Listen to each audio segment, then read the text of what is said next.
संस्करण प्रक्रिया हे प्रकरण आपलं छोट्या छोट्या भागांमध्ये व्हिडिओजमधून समजून झालेलं आहे.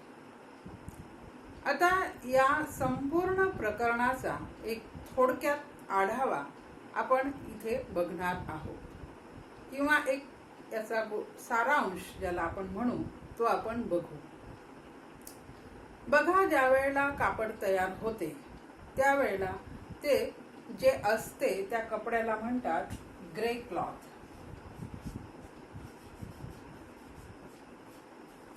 आता हे मूळ कापड तयार झालेलं जसच्या तसं कापड याला कुठल्याही प्रकारचं रूप किंवा संस्करण झालेलं नसते, म्हणून त्याला म्हणतात ग्रे क्लॉथ. आता ह्या ग्रे कपड्यावरती प्रक्रिया झालेल्या नसल्यामुळे हे कापड दिसण्यास आकर्षक नसते आणि ते आकर्षक नसल्यामुळे आणि त्याचा विशेष असं उपयोग होत नाही. मग याच्यावरती ज्या क्रिया करतात ते कापड एक सुंदर रूप त्याला प्राप्त होते.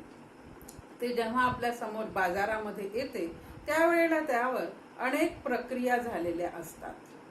ह्या प्रक्रिया म्हणजे संस्करण प्रक्रिया. याची आपण बघितली होती व्याख्या, संज्ञा.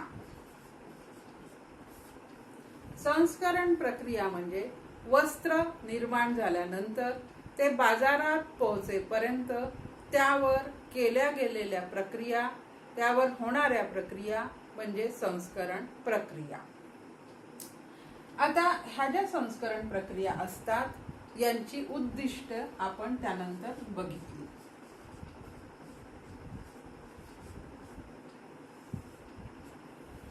की हे का करतात किंवा का करावं लागते. हा असाच्या असा ग्रे क्लॉथ का आपण घेऊ शकत नाही, आपल्यापर्यंत तो का येत नाही किंवा आपल्याला तो घेण्याची इच्छा होणार नाही. कारण हे संस्करण प्रक्रिया करण्याचे काही उद्देश आहे ज्यामुळे हा कपडा अतिशय सुंदर बनतो.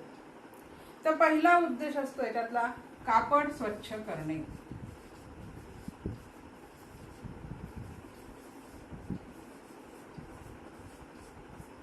त्या कपड्यामध्ये काही नैसर्गिक अशुद्धी असते. कापड पूर्ण तयार करून झाल्यानंतर त्याच्यामध्ये काही अशुद्धी राहते, काही घाण राहते, जसं तेल आहे, बुरशीरोधक पदार्थ आहे किंवा मळ आहे. तर हे घटक कपड्यातनं सर्वात पहिले काढावे लागतात. कापड तयार झाल्यानंतर त्याला स्वच्छ करणं आवश्यक आहे. तर हा पहिला उद्देश असतो. नंतर दुसरा महत्वाचा असतो कपड्याला सौंदर्य प्राप्त करून देणे.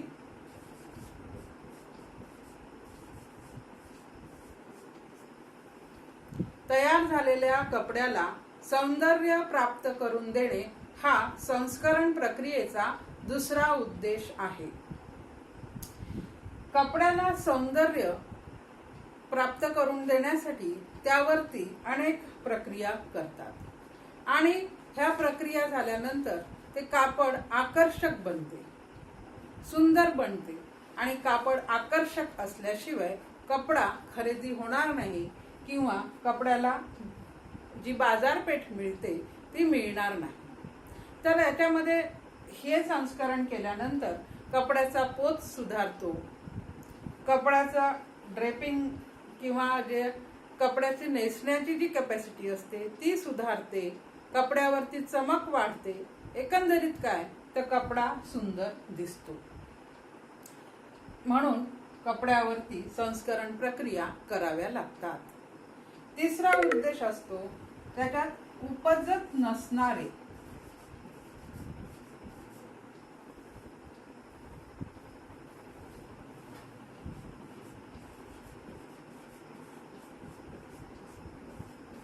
गुणधर्म निर्माण करणे.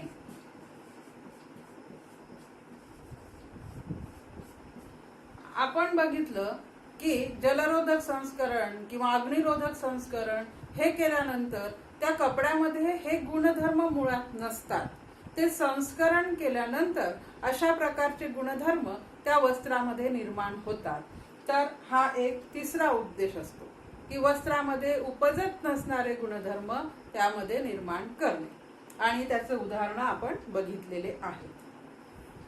त्यानंतर जास्त काळ कापड टिकणे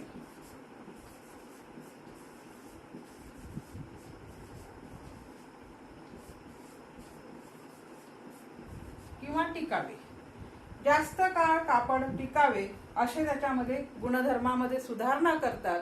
काही त्याच्यावर असे संस्करण करतात की ज्यामुळे ते कपडे दीर्घकाळ टिकतात.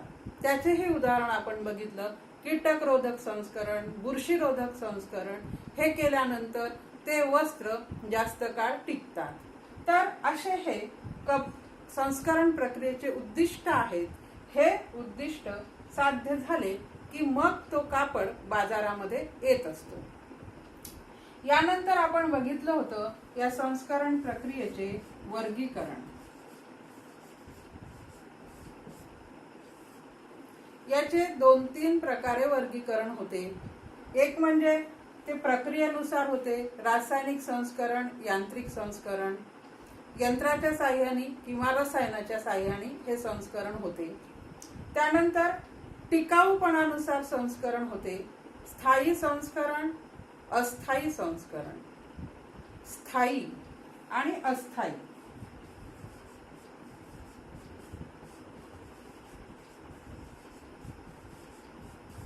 स्थायी किंवा ज्याला असं म्हणता येईल की टिकाऊ, आणि अर्ध टिकाऊ.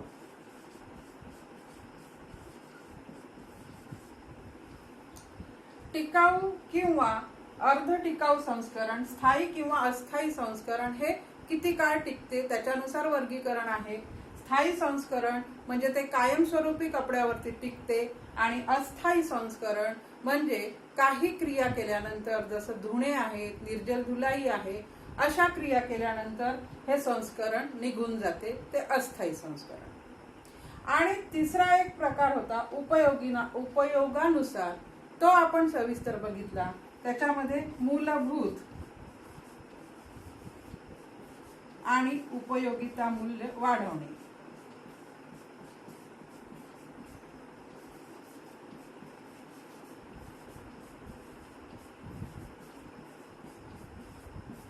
हे एक संस्करण उपयोगानुसार. हे टिकवण काळानुसार. तर असे आपण संस्करणाचे वर्गीकरण बघितलेले आहेत. स्थायी, अस्थायी किंवा टिकाऊ, अर्ध टिकाऊ, जे कायमस्वरूपी टिकतात किंवा काही प्रक्रिया केल्यानंतर निघून जातात असे. उपयोगानुसार मूलभूत संस्करण आणि उपयोगिता मूल्य वाढवणारे संस्करण हे आपण सविस्तर या प्रकरणामध्ये बघितलेले आहेत. मूलभूत संस्करणामध्ये आपण बरेच संस्करण बघितले. जसं ब्रशिंग. हे संस्करण केल्यानंतर कपड्यातले आखूड सुती तंतू निघून जातात. थोडक्यामध्ये आपण हे संस्करण बघू. दुसरं कॅलेंडरिंग.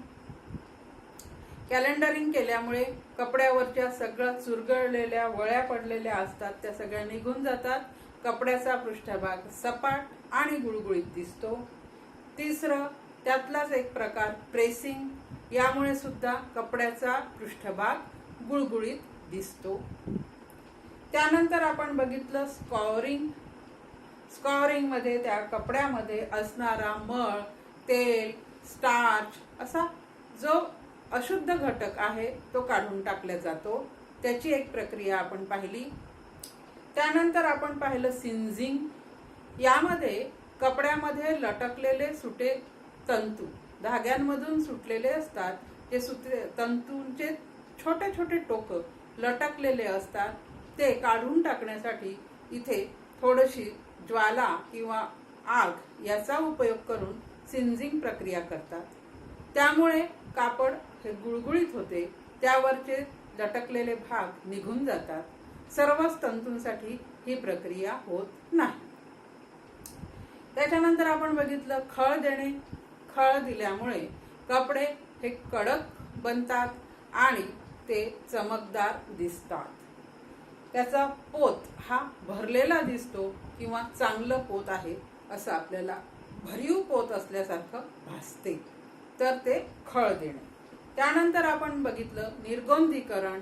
रेशमामधला गोंद या ठिकाणी काढून टाकतात, त्यामुळे रेशमाची मूळ चमक आणि मऊपणा आपल्याला जाणवतो.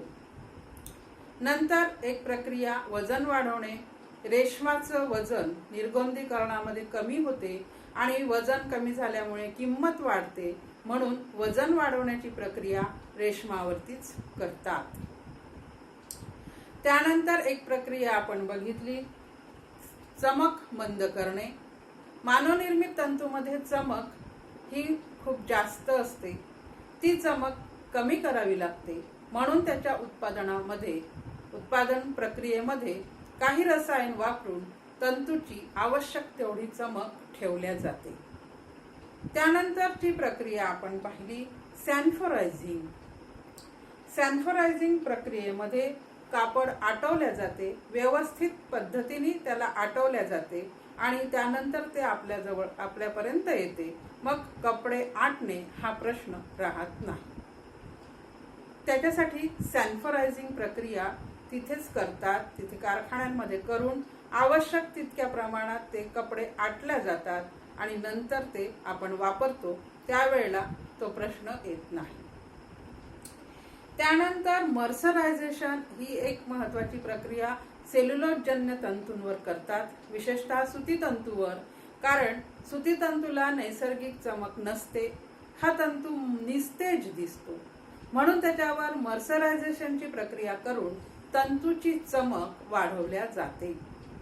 तंतूची चमक वाढवल्यामुळे मग तो कापड आकर्षक दिसतो. त्यानंतर आणखीन एक महत्वाची प्रक्रिया म्हणजे विरंजन. विरंजन केल्यामुळे कपडे जे मळकट असतात, पिंगट असतात, ते पांढरे शुभ्र होतात. आणि ज्या वेळेला कपडे पांढरे शुभ्र होतात, त्यावेळेला मग त्या कपड्यांवर रंगवणं किंवा काही छपाई करणं हे सहज शक्य होते. आणि विरंजन केल्यामुळे आणखीनही काही गुणधर्म त्या तंतूचे वाढतात, त्यामुळे ते कापड त्याच्यावरती काही रासायनिक प्रक्रिया करता येतात, त्यांची मजबूती सुद्धा वाढते. तर अशा ह्या मूलभूत संस्करण प्रक्रियांचा अभ्यास आपण इथे केलेला आहे. त्यानंतर आपण बघितले उपयोगिता मूल्य वाढवणारे संस्करण. उपयोगिता मूल्य वाढवणाऱ्या संस्करणामध्ये आपल्याला 4 संस्करणाचा अभ्यास आपण केलेला आहे, तो थोडक्यात बघू. त्यामध्ये एक अग्निरोधक संस्करण. अग्निरोधक संस्करण केल्यामुळे त्या कपड्यांना आगेपासून थोडा धोका कमी होऊन जातो आणि मग ज्या ठिकाणी आगेचा संपर्क येतो किंवा ज्या ठिकाणी आगेमुळे अपघात होऊ शकतात, अशा क्षेत्रामध्ये अग्निरोधक संस्करण केलेले वस्त्र वापरतात. उदाहरणार्थ आपण बघितलं की अग्निशामक दल आहे, दारुगोळ्याचे कारखाने आहे किंवा संरक्षक दल आहे, अशा ठिकाणी अग्निरोधक संस्करण केलेले वस्त्र त्यांच्या गणवेशामध्ये वापरले जातात. कारण मग या वस्त्रामुळे आग जास्त पसरत नाही. त्यानंतर एक आपण पाहिलं उपयोगिता मूल्य वाढवणारं संस्करण, ते म्हणजे जलरोधक संस्करण. जलरोधक संस्करण केलेल्या कपड्यांमधून पाणी, हवा आरपार जात नाही आणि मग असे कपडे पावसाळ्याच्या दिवसामध्ये किंवा काही ओलं जिथे आहे, पाणी जिथे आहे, तिथे वापरले तर शरीराचं संरक्षण होते. असे जलरोधक कपडे हे रेनकोटमध्ये, पावसाळी जॅकेट्समध्ये वगैरे वापरलेले असतात किंवा सामानाची ने-आण वाहतूक करताना त्याच्यावर आच्छादनासाठी सुद्धा जलरोधक कपडे वापरलेले असतात. रबरचं आवरण दिलेले रेनकोट सुद्धा जलरोधक कपडे म्हणून पोलीस दल, सैन्य दलमध्ये वापरले जातात. तर असं पावसापासून, पाण्यापासून संरक्षण करणे हा गुणधर्म जलरोधक संस्करणामुळे त्या कपड्यामध्ये निर्माण होतो. त्यातही आपण एक प्रकार पाहिला होता सूक्ष्म सछिद्र जलरोधक संस्करण. या संस्करण केलेल्या वस्त्रामध्ये आतून पातळ पापुद्रा असतो आणि त्याला सूक्ष्म असंख्य छिद्र असतात. त्यातनं वाफ ही आरपार जाऊ शकते. तर त्यामुळे मग हे कपडे रेनकोट मध्ये वगैरे वापरतात. त्यानंतर आपण पाहिलं कीटकरोधक संस्करण. प्रथिनजन्य तंतूंना कीटक लागतात. प्रथिन हे कीटकांचं आवडतं खाद्य आहे. त्यातल्या त्यात केरेटिन आणि फायब्राइन. केरेटिन हे जास्त कीटकांचं आवडतं खाद्य आहे. त्यामुळे लोकरला कीटकांपासून जास्त धोका असतो आणि रेशीमला सुद्धा असतो. लोकरला जास्त असतो किंवा वैशिष्ट्यपूर्ण केस तंतूंना जास्त असतो. मग अशा तंतूंवर कीटकरोधक संस्करण केल्यामुळे त्यांना कीटक लागत नाही, कसर लागत नाही आणि कपडे दीर्घकाळ टिकतात. त्यानंतर आपण पाहिलं बुरशीरोधक संस्करण. हे संस्करण सेल्युलोजजन्य तंतूंवर करतात. सेल्युलोजजन्य तंतूंवर बुरशीचा हानिकारक परिणाम होतो. हे कपडे जर दमट हवामानामध्ये राहिले किंवा ओलसर राहिले तर त्याला बुरशी येते. मग त्याचं संरक्षण व्हावं म्हणून बुरशीरोधक संस्करण करतात. तर अशा प्रकारे हे उपयोगिता मूल्य वाढवणारे संस्करण आपण बघितलेले आहे. आणि मग त्यानंतर आपण पाहिलं उपयोगिता मूल्य वाढवणारे संस्करण आणि मूलभूत संस्करण यातला फरक. मूलभूत संस्करण याच्यामध्ये पहिला मुद्दा हा येतो की हे संस्करण सर्वप्रथम कपड्यांवर पूर्व प्रक्रिया म्हणून करणं आवश्यक असते. मूलभूत संस्करण हे कपड्यांवर करावे लागतात. आणि उपयोगिता मूल्य वाढवणारे संस्करण हे ह्या मूलभूत संस्करणानंतर कपड्यांवर करतात. हा पहिला फरक आहे. दुसरा फरक असा असतो की मूलभूत संस्करण केल्यामुळे त्या कपड्यांना त्या किमान दर्जा प्राप्त होतो आणि उपयोगिता मूल्य वाढवणारे संस्करण केल्यामुळे कपड्यांमध्ये नसणारे गुणधर्म त्या कपड्यात निर्माण होतात. हा दुसरा फरक. याचे उदाहरण आपण घेऊ शकतो. उपयोगिता मूल्य वाढवणारे संस्करण म्हणजे बुरशीरोधक संस्करण, अग्निरोधक संस्करण वगैरे. आणि मूलभूत संस्करण मध्ये विरंजन, मर्सरायझेशन, स्कॉरिंग वगैरे. तर अशा प्रकारे संस्करण प्रक्रिया हे प्रकरण आपण बघितलेलं आहे. संस्करण प्रक्रिया झाल्यानंतरच कापड आपल्यापर्यंत पोहोचते आणि ते कापड सुंदर, आकर्षक आणि त्याच्यामध्ये अनेक गुणधर्म निर्माण झालेलं असते. मुळात जे कापड आहे ते कापड हे ग्रे कापड असते. अर्थात ग्रे याचा अर्थ त्याचा रंग नाही, तर ग्रे कापड म्हणजे त्याच्यावरती कुठलंही संस्करण झालेलं नाही असं कापड. तर अशा प्रकारे तयार झालेल्या कपड्यांवर अनेक प्रक्रिया होतात आणि या प्रक्रिया झाल्यानंतर कपडे आपल्यापर्यंत पोहोचतात. मग त्याला बाजारपेठ सुद्धा मिळते, त्याचे उपयोग सुद्धा वाढतात आणि एकंदरीत कपड्याचं जो बाजार आहे, कपड्याचं जे मार्केट आहे त्यामुळे समृद्ध दिसते. तर असे हे कपडे ज्याच्यावरती अनेक प्रक्रिया होतात, ज्या आपल्याला माहिती नसतात, परंतु आता आपण हा वस्त्रशास्त्राचा अभ्यास केल्यामुळे या प्रक्रियांचा अभ्यास आपण केलेला आहे आणि त्यामुळे यांच्यावरती बेसिक मूलभूत किमान प्रक्रिया आपण शिकलेलो आहे. उपयोगिता मूल्य वाढवणाऱ्या सुद्धा अजून आणखीन अनेक प्रक्रिया आहेत. त्यातल्या आपण काही प्रक्रिया या प्रकरणात शिकलेलो आहे. तर अशा प्रकारे हे आपलं 7वं प्रकरण इथे संपलेलं आहे. त्यानंतर मग आपण पुढले प्रकरण सुरू करणार आहोत. तर आता आपण हे 7वं प्रकरण इथे संपवू.